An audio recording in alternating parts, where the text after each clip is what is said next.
والحمد لله أصولنا كلنا عربية، ويستطيع كل فلسطيني في غزة وفي كل فلسطين أن يأتي بجذوره العربية، سواء كانت من السعودية أو من اليمن أو من أي نفط، ولذلك قد تربطنا قرابات، ولذلك أين المودة، أين الرحمة؟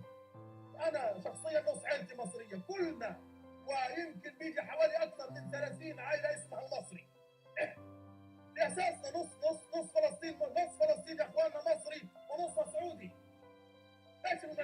من هم الفلسطينيون؟ في عندنا في أسماء كثيرة اسمها المصري وجذورهم مصرية، جذورهم مصرية، قد يكونوا من الإسكندرية، من القاهرة، من دمياط، من الوجه البحري، من أسوان، من الصعيد.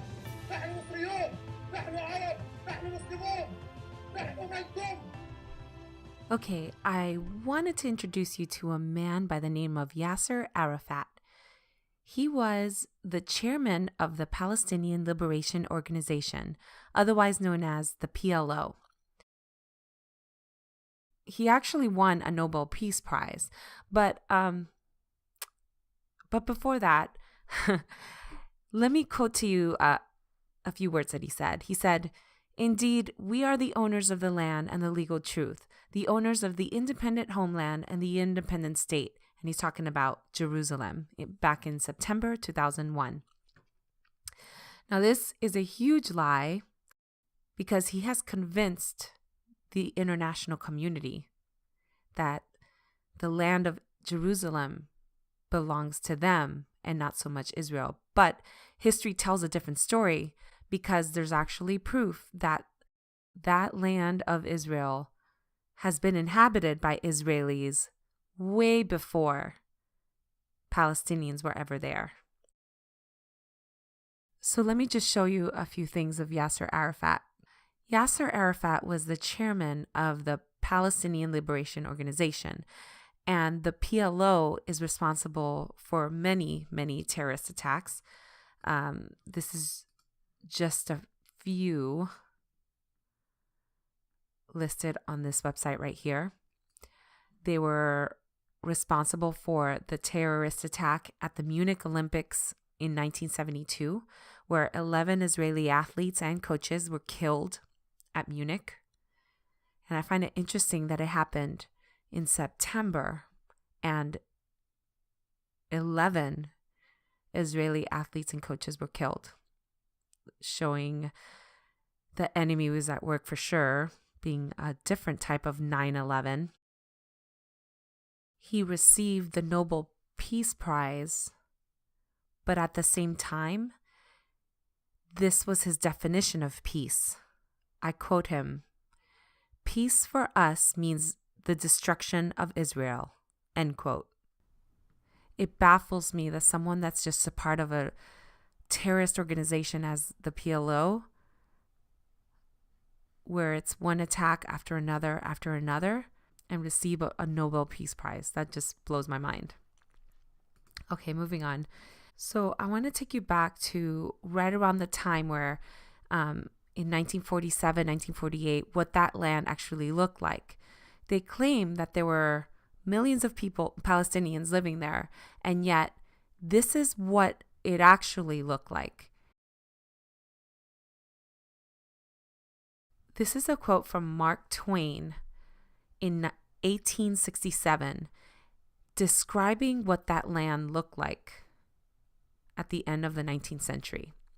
"There is not a solitary village throughout its whole extent, not for 30 miles in either direction.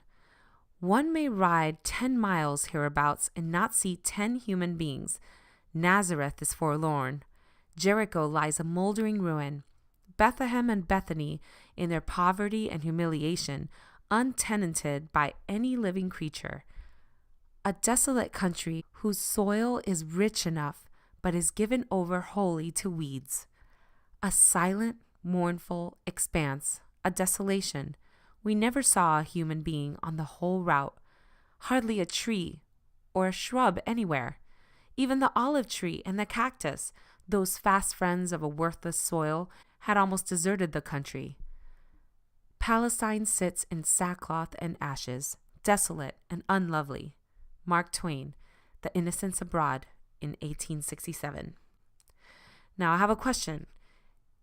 If the Palestinians truly inhabited this land just prior to the creation of the Jewish state of Israel in 1948, then why weren't they observed by other visiting foreigners? And there's many others that I can quote from. I'll just give you a few. Here's one from British archaeologist Thomas Shaw in the mid-1700s. The land in Palestine is lacking in people to till its fertile soil. This is from Gunnar Edward Webby from the Palestinian Exploration Fund.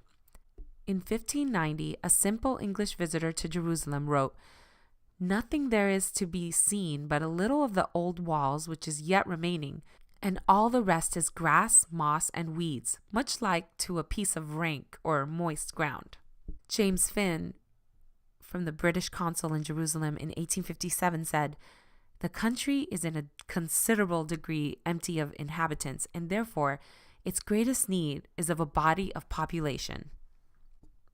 This region that we're talking about, called Palestine was just a region that was between the Jordan River and the Mediterranean, an area that only became Palestine after the Romans changed the name from Judea to Palestine because they didn't want to be affiliated with the Jews at all, and this happened around 35 AD. Since then, there has been no sovereign nation or native ethnic groups until the return of the Jews in 1948. Palestine. Let's be accurate about what it means. Palestine was the Greco-Roman name for a region along the Mediterranean Sea, which included Judea, Samaria, and areas which are today in Lebanon, Jordan, and Syria. But like Antarctica, the Amazons, or Sahara, naming a place doesn't create a nation of Antarcticans or Saharans. In the year 135 AC, the name of the region became the official name of one of the provinces of the Roman Empire, in a failed attempt to obliterate the connection between the Jewish people and Judea, the land they had inhabited since roughly the 13th century BC, almost 1500 years before. Only 500 years later, in the 7th century AC, migrant Arabs occupied areas of the region for the first time.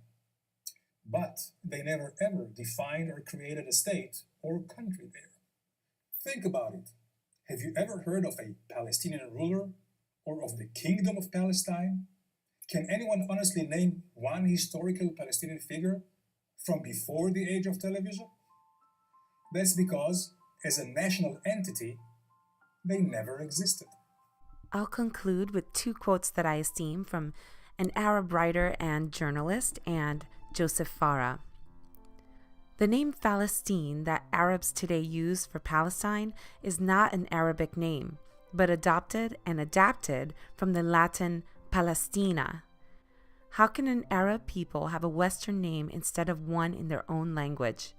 Because the use of the term Palestinian for an Arab group is only a modern political creation without any historic or ethnic grounds, and did not indicate any people before 1967. There has never been a land known as Palestine governed by Palestinians. Palestinians are Arabs, indistinguishable from Jordanians, another recent invention, Syrians, Iraqis, etc. Keep in mind that the Arabs controlled 99.9% of the Middle East lands. Israel represents 0.1% of the landmass. But that's too much for the Arabs. They want it all, and that is ultimately what the fighting in Israel is about today. No matter how many land concessions that Israelis make, it will never be enough.